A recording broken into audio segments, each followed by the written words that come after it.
Yeah. It's on. Okay. Anazia Nyao, technology consultant.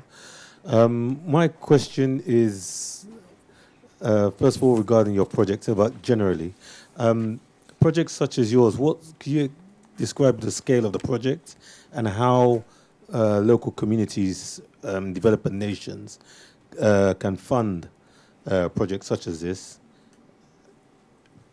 Thanks. Rajendra, what we'll do actually is take two or three or four questions, yes, maybe, and then we'll do it that way. So, person here in the front. Ed Davey, Prince of Wales, is ISU, a charity which he runs, and Rajendra, of course, the Prince knows your work well and has visited in Rajasthan, a great admirer. It's a question about climate change and resource scarcity for the panel. Obviously, we hope for a strong deal in Paris in the next fortnight, but if water scarcity becomes more extreme and if the climate story bites, as we fear it will, though we hope it won't, will these sorts of approaches become more likely or less? Will we go rushing to the kind of top-down solutions or the bottom-up or both? I'd just be interested to know about the history of how we typically respond to scarcity as communities. Thanks very much, Ed. Question here?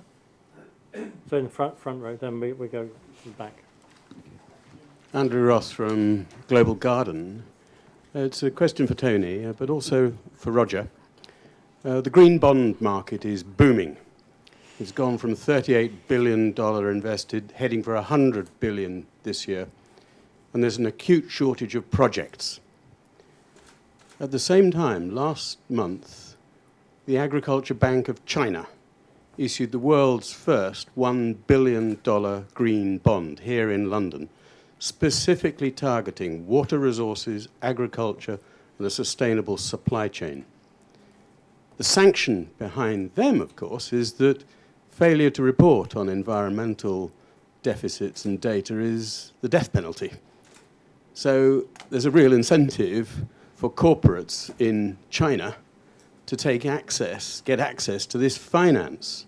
Now, part of the success of these green bonds is a guaranteed return on investment, which comes from water companies or utilities that are charging the fair market price, a natural capital price, for this water. It's a big, as Ed's saying, it's a large-scale problem, and the money is there in stupendous quantities. That's surely what needs to be tackled. Can I ask you just to elaborate on one aspect of the question? When you say the natural capital price, what do you mean? A holistic valuation of woodland on watersheds. It's not the timber in the tree. It's the forest acting as a water tank, holding billions and billions of tons of water. Value it for the water supply and put that charge into the bill. Okay. Good question. Right at the back. Please say who you are as well, even though we know who you are. Peter Newborn, Research Associate ODI. This is a question to Rajendra, please. You told the story of some work in the state, including the creation of local rules and sort of about water use and different water sources at different times and building that solid base of local agreement. And then Roger mentioned, of course, river basin management at a much higher level. Now, what's the connection between the two? Because what I'd like to hear from you, if possible, is an example of where these local rules, sort of discussed, negotiated and agreed, were blessed, as it were sanctioned by a body at state level or even higher, so that actually there was a connection in the hierarchy and the local rules were preserved and maintained, instead of the other scenario you've mentioned where you use the word encroachment.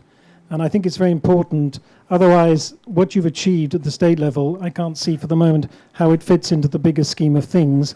And you have expressed some, shall we say, reservations about the bigger scheme of things at high level in India. So I would be grateful for that clarification. Okay, so to try and parcel the questions out to some degree, I mean, please feel free to respond to whatever you want to. But Rajendra, there are two specific questions for you. One is on the scale of the projects and how they're financed by local communities who are clearly desperately poor in many cases. And the question from Peter, which I guess is a governance question in part, that you've clearly developed very strong local governance systems, but what happens when they're not aligned with what the state government or the district, even the district level government, I guess, might be doing? In my area, the 1200 community, different community involved in this whole water conservation movement. And the 8,600 square kilometer area where we start this work in ridge to valley approach, not somewhere here, somewhere here. And in the beginning, no food for the people. So some voluntary organization collect some support, and some people who is before living in the villages and now they are living in the city and they earn millions and millions. So the rural people reach there and they realize the responsibility for the village, his responsibility. So the 3-4 main source of for the food for the community in the beginning. You know, the whole people is displaced, so no source for the food in the beginning. So we never take the money from the government, any government, and the state government and central government, and never take the money from any big corporate. The all money come from the local who is living before in the villages. Now they are living in the big metro city and they earn the millions and millions. So we realize the responsibility that people, and that people supporting this work. And later on, the SIDA from Sweden, that organization give the respect to the Indian community, and they say where no food and the people is ready, so they support. And the Prince Charles, they give little support to the 2 time he visit in my area and walk the river, what the river is originate. So he also very little support he give. So the different people who realize the responsibility of the community, so they support. We never take the money from any government and any corporate. We are particularly never take. And this is not a debate of the big or small. If we are really love to the nature, so nature without destruction in the nature and without the displacement in the nature, if we can create the water body and conserve the water body without the displacement, without the destruction and without the disaster, if we are we can say, if we are really give the love and affection to the nature, always bother about the displacement of the soil, displacement of the greenery, and displacement of the human, and displacement of the wisdom of the local community. So we are always bother about this. So never advocating the big project. We are always, my community is always bother about where they can manage. The big project they can't manage. So community disconnect with the big project. They not believe in and they not manage the big project. So I can say we need a small project, and we always at my community take the decision always a small project. Never sometime they are, if the government reaching and creating big projects, so they are against the government and they stop the all big project, and they are not allowing in my area. You know, in my river basin, Arvari river basin, when the water come in this region, the government give the fishing contract to the contractor of the fisher. They are coming out. So people fight and they stop. No, this river and fish is related with us. Before this river is dry and dead, where the government that time? Now why the government come here? So they fight, and finally they stop the contracting of the fishing. And later on, my government give the 43 distillery and brewery license to the big companies. So that time we fight against the industry. We are not allowing any distillery and brewery here because this is a already deprived area. Yes, we do water for the poor people, not for the companies. So we fight against them and we stop. Now I can say in my river basin Arwari, no industry, no distillery, no brewery working there. So, this is not just the conservation on one hand, the realization in the community. And the second hand, they organize and they make some rule and regulation and discipline. And third, they can fight for the exploiter, polluter and encroacher. Without the integrated this whole thing, you can't manage the water. So if you are creating the real fighting within the community, they can stop the exploitation, pollution and encroachment of the common property. You can't get success. So we stop that. Okay, thank you. What I wanted to move on to now is the question that Andrew raised, actually, which I think is a really important one. And to make the link back to your point, Rajendra, because I think what you're saying is, can we express our love and affection for nature in the bond market? The money's there in colossal quantities. It's trying to find its way in. No, I understand that, but the question is that does the return and the governance of the bond market reflect a natural capital accounting approach rather than a pure market approach? That's the connection. Yeah. So I was going to ask Tony if you would like to fill that one. Yeah, indeed. It was very good to see you again, Andrew, and I've followed, like you, the 38 to 100 billion move and rejoiced because there is a trajectory going in the right direction. I think it's over a year since we've met, so in that year I did, just about a year ago, spend some time in New York with colleagues, and we had a lunch with J.P. Morgan, the head of risk at J.P. Morgan, and I gave a mini version of what I spoke about today, and obviously a bit emotional. And he's a very dignified guy in his early 50s who's been thinking about risk for much of his life. And he said virtually, calm down, calm down. And in the English idiom, that's not a compliment.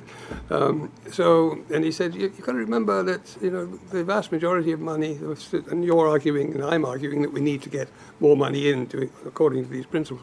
But the lump of the investors is to think that, well, certainly the banks, the investing banks, that some police and organise and do things. He said, you've got to remember, 5 years is a long time in our business, and 7 years is the absolute limit. Now, love and affection is a 50-year project. So we've got an awful lot of things not in place. I please keep saying exactly what you're saying, because we need to say these things together.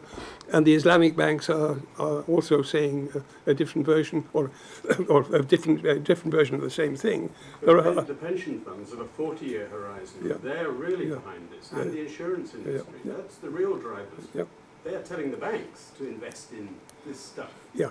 So that's. So I did say there were three. Yeah. There are accounting. Yeah. Because the whole thing is run by accounts that are crazy. The rules are crazy. We do need to get investors in the right place and with the right opportunities and the right products.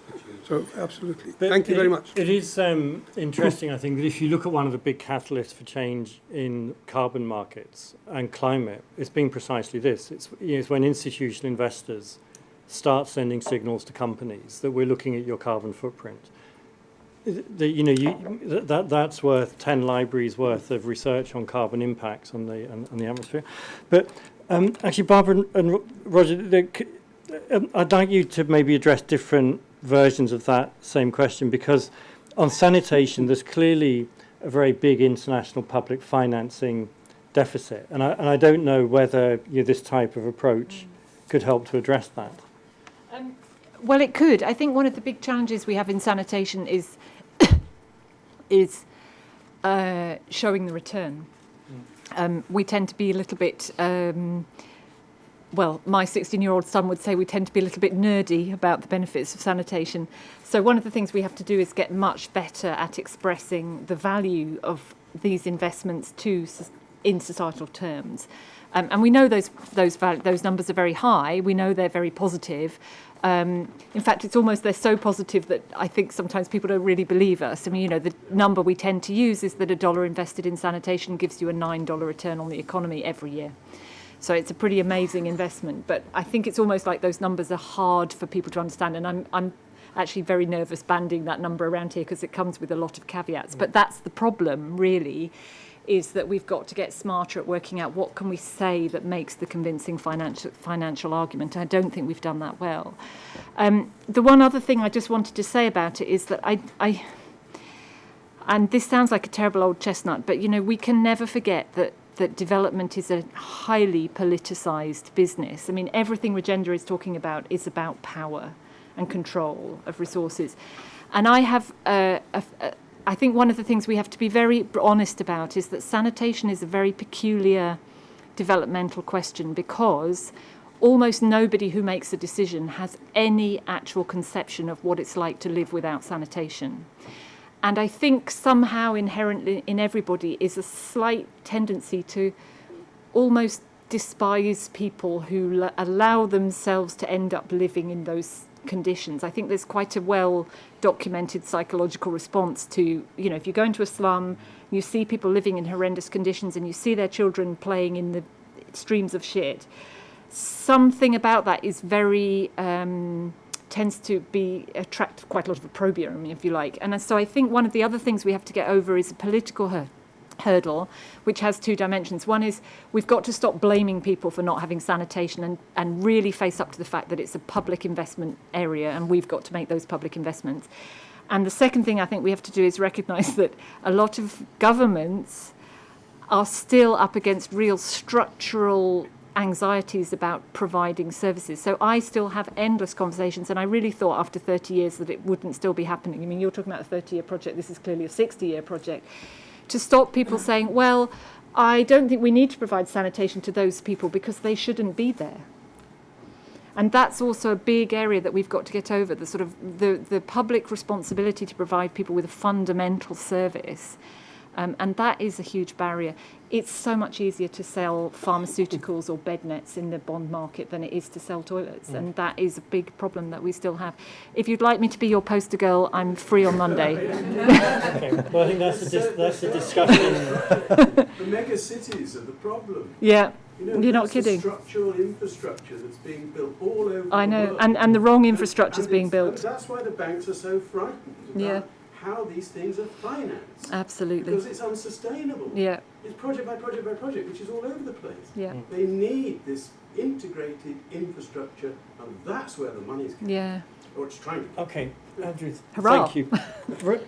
Actually, Roger, there were two that I wanted you to pick up. The bond example was specifically on China, which, Roger, you know very well, and I'd be interested in your reflections on that. But there was also a question from Ed Davey on climate change and the implications for how the policy community think about climate and the sort of impact that has on governance issues in water, which I know you've thought about a little bit. So it'd be good to get your reflections. Yeah, briefly. I mean, the first question you batted my way rather unfortunately. I'll say let's talk about that later because bond markets be outside my comfort zone. What I will say on the China side, having lived there for a long time, they kept very quiet their experiments in green accounting that they did in the 80s and 90s.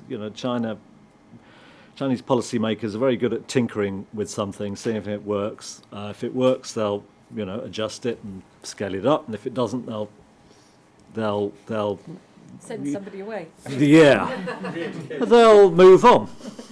And it was interesting that those pilots were very quickly abandoned. I mean, they turned double-digit growth rates into negative growth, and that's that doesn't surprise me at all, having lived there. And if you look at the costs of inadequate access to water and sanitation in India, in China, without even starting to factor in the costs of environmental degradation. I mean, you know, you're talking chunks of GDP, digits. To go back to the question on you know, climate change, water, and will it make these kinds of approaches more widespread, perhaps? I mean, I think it depends very much on how the problems are framed. I mean, you know, I think there is a little bit. There's a big issue. It's not a little bit, a bit of an issue at the moment. There is a big issue. Guilty as charged, I guess, in terms of the framing for this event, is that you start talking about the global water crisis as one of physical scarcity and not about access, entitlements.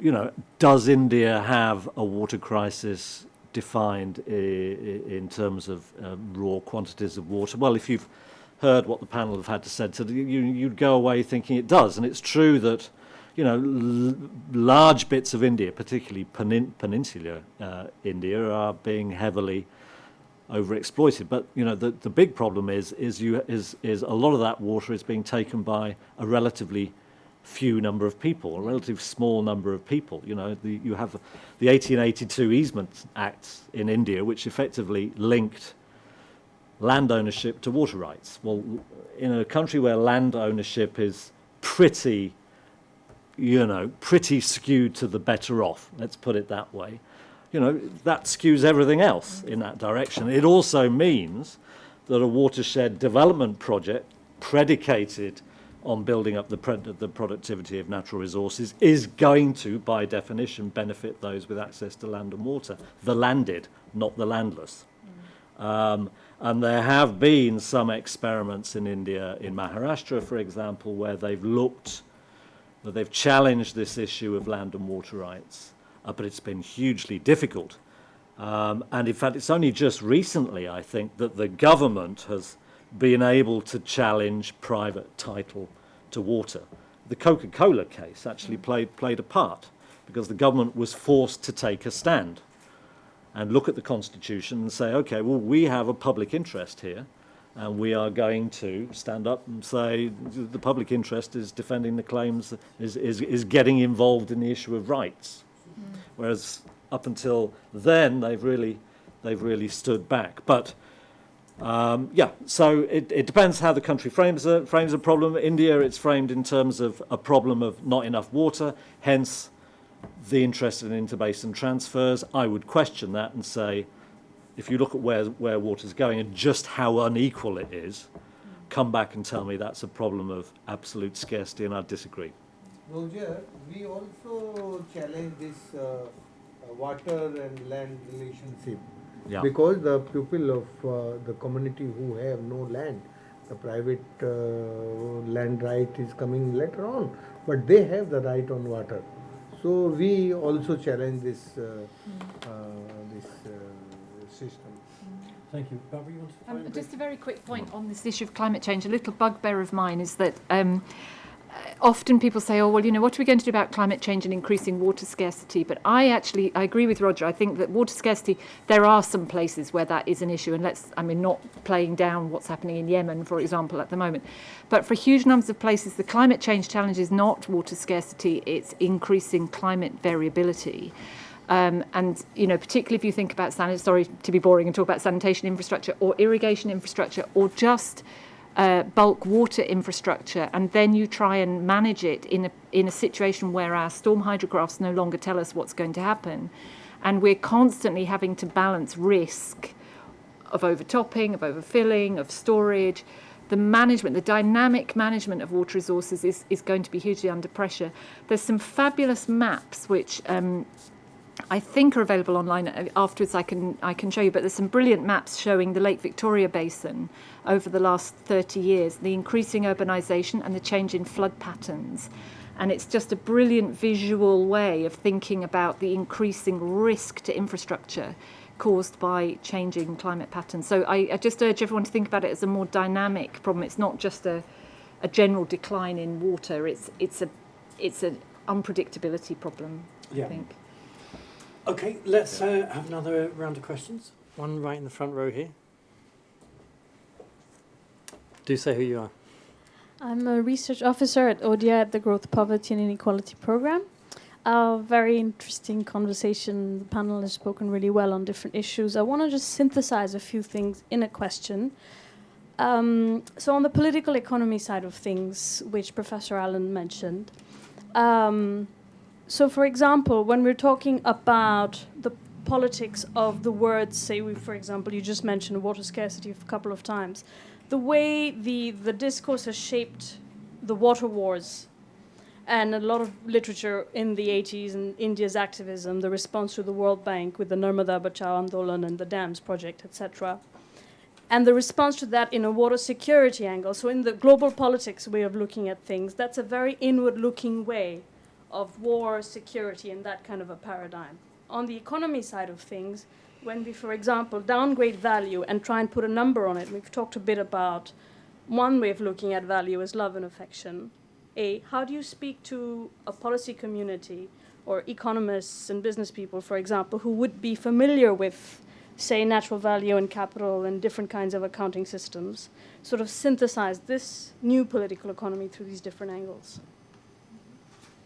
Thank you. One question right. Oh, sorry, one right here. Then I'll come over there. Thank you. My name is Mike Wazier. I'm an agri-extension worker in Africa. I've put in well over 35 years. I've listened to the presentation, and Southeast Asia is mentioned, but those of us in Africa, we have a very big problem in watershed management and the green belts, which is not being addressed. But the model built by Rajendra will also work very well. The issue of conflict between the farmers and the pastoralists. Most people are dying and properties are being destroyed in Africa, especially Nigeria, where I come from. And that is the issue of the watershed management.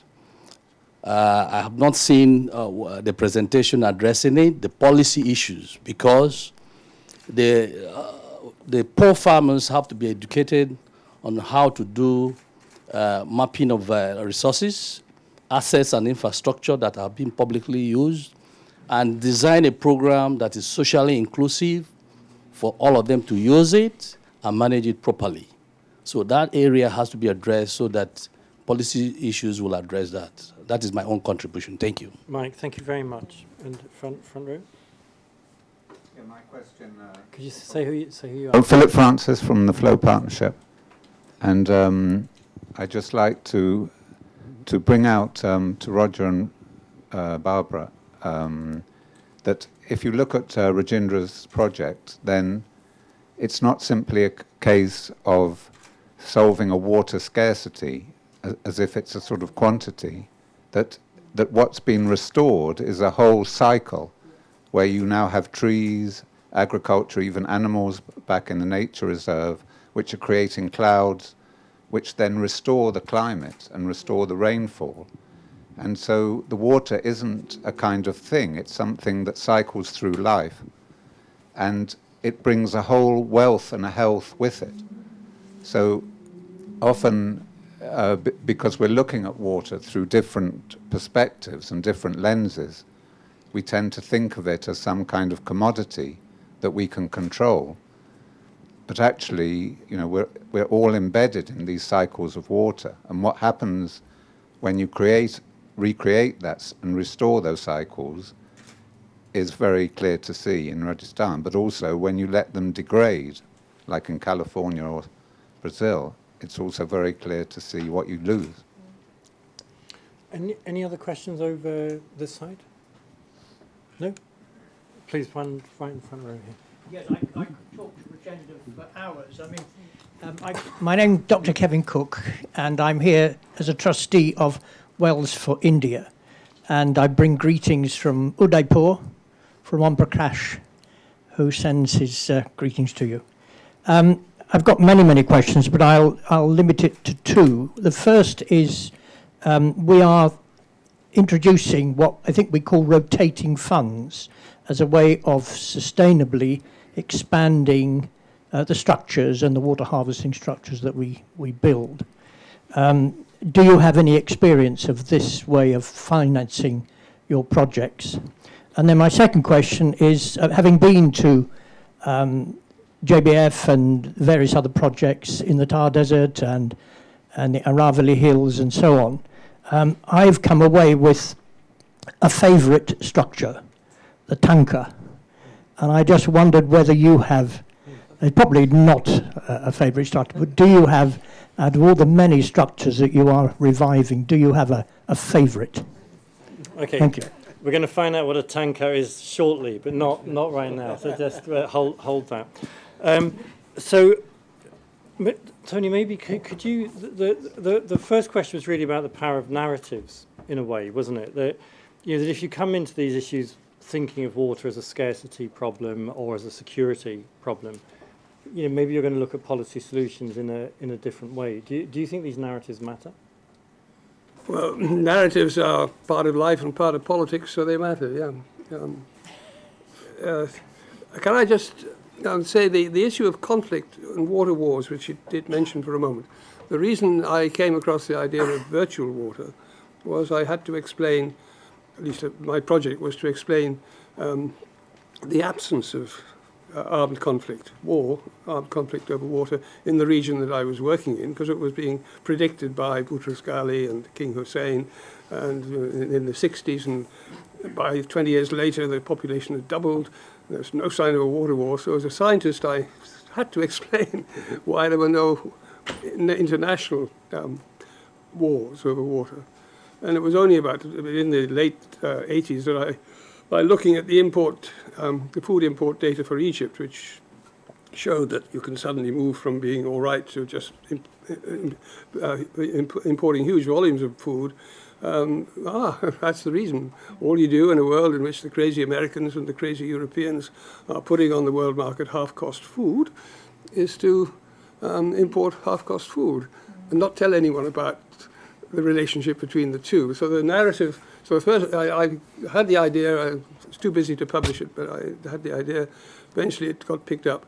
But within 2 weeks of recognizing that this was the explanation, I knew it was not possible to put it in a narrative, a public narrative.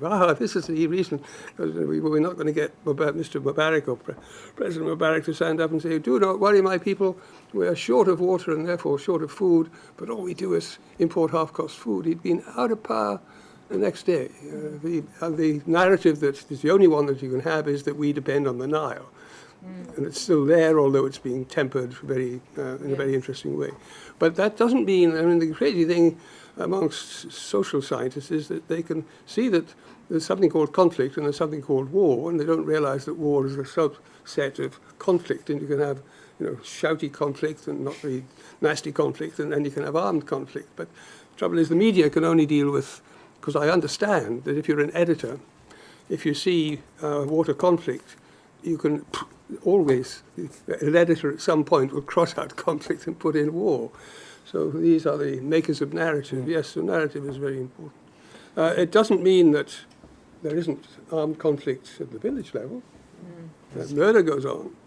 So, but that is a nuance which somehow gets lost in the... Well, look, maybe to pick that up, and if I can ask each of the speakers maybe to take some specific aspects of the questions, but also to give us a few concluding thoughts.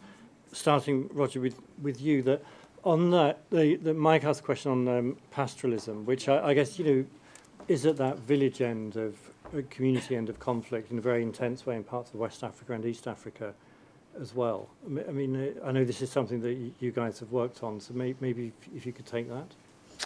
Or rather, we will be working on it. In fact, one of the things we want to look at in the Afar region of Ethiopia is, where pastoral livelihoods are under a real set of stresses. Climate is one of them, but let's not blame everything on climate change. It does get frustrating a little bit as a water person to hear, climate change has put centre stage as the thing that shapes kind of water outcomes for everybody. No, it's a stressor, it's a multiplier. But yeah, I mean, very precarious livelihoods, particularly at the moment in an El Nino year. And we'll, be looking at the role of watershed conservation, quite different type that you get in upland areas, the role it can play in kind of stabilizing those areas, bringing back pasture. And it will be interesting to see how that goes. Usual difficult problems around, if you stabilize an area, bring back water, return water to wells and so on, does it become a magnet? And just as you have, in some areas of India, a concern that, when water tables, for example, rebound, a lot of pumps that have effectively been mothballed will come back into use. And, you simply end up on another spiral of overexploitation, because without somebody saying, no, that is your supply cap, okay, that's how much you can take, this is how we're going to allocate it, but that is it.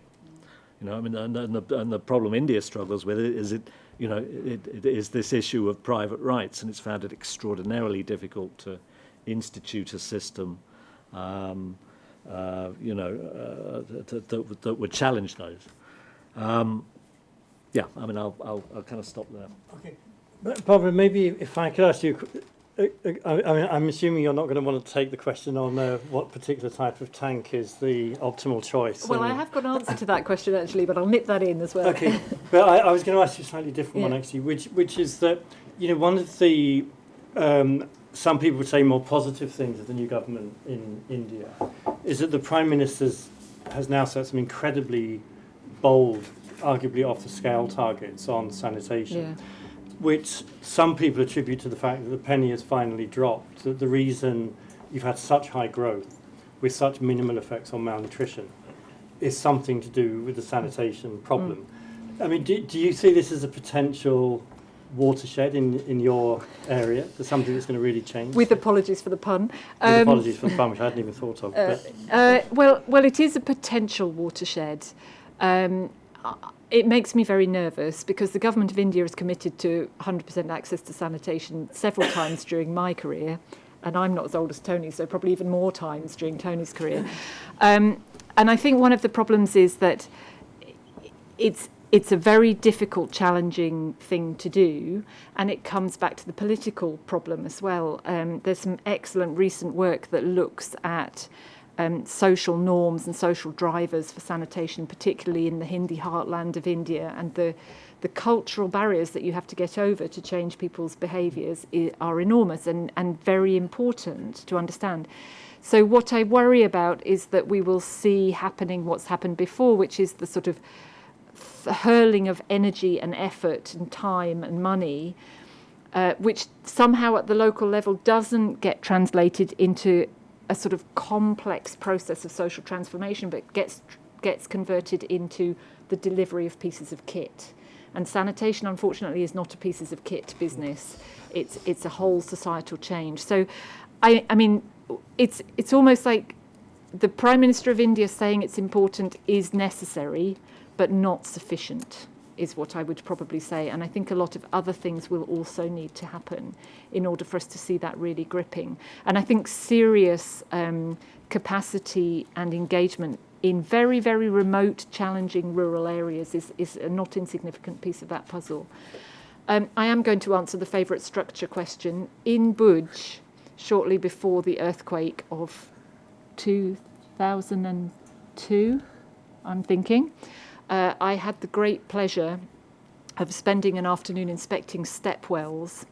And at the time I had a 9-month-old son who took his very, very first steps terrifyingly down the steps of the step well in the middle of Bhuj. And so that remains and will always be my favourite hydraulic structure in India. Okay, thank you. Rajendra, well, I think we definitely want to hear the answer to this question, but if there are any broader issues on some of the governance issues, or your colleague made the point of the importance of understanding this as a sort of flow relationship and a cyclical relationship, and any other concluding remarks you might want to make. Yes, the wells of India working in sanitation and water conservation and efficient use of water in Rajasthan, different community with the different community, and the Taka, Johar, the different type of the structure creating there. But in the different region, the Tanka is a really structure where we conserve catch the clouds and putting the Tanka, we can use the whole year with water. And the only state in my country where we can say that the ठहरा हुआ पानी भी शुद्ध होता है. Even still water is pure. Even what? Still water is pure. इस बात को कहने के लिए राजस्थान एकमात्र राज्य है जो कहता है कि बादल से निकली पानी की हर बूंद को पकड़ के अमृत की तरह जी लो. तो Rajendra says Rajasthan is the only state in India that is able to bring out the truth of this statement. But now, the today, what we discuss here, the issue of the water governance, or the really coming the big challenging, the changing the ownership of water, the different conflict coming, and I feel the 21st century is really inviting the world water war in this planet. What type of the migration due to this crisis of water and changing climate and the different issue. But yes, we can change this war into peace if we are really thinking about this issue. So we need a real water literacy movement in this new water literacy movement in this world. What you are discussing here, but this we can discuss on the grassroots level within the community, within the intellectual or bureaucrat, or so we need this interaction within the community and intellectuals and who is running the state.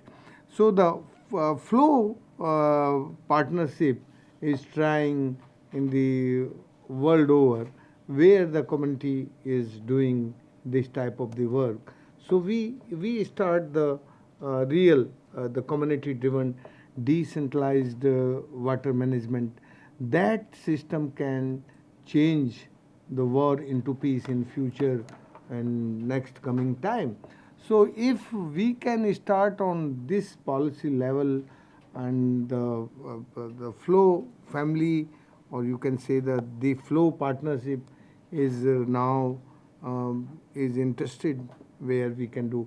So the mini can tell little more about what we are doing in the world. But you want to, maybe we could do that over, we're having a short refreshments after.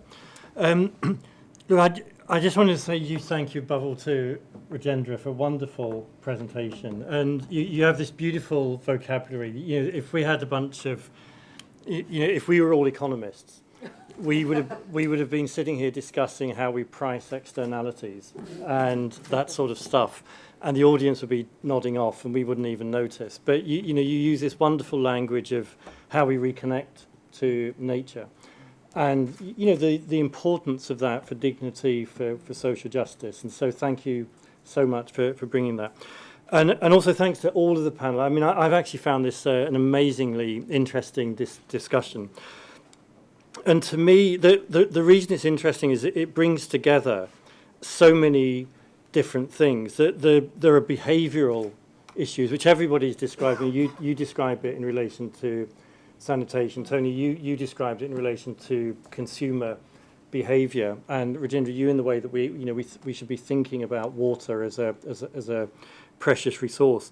And the question of how we change behaviour is so that I think we often understate it in a way in the research community, that we look at a problem and we'll say, look, here's the optimal way of fixing this problem, but we don't think about how do you change the attitudes that are the barrier to the problem. And you see that in so many different areas, you know, whether it's female genital mutilation, early marriage, child labour, all sanitation.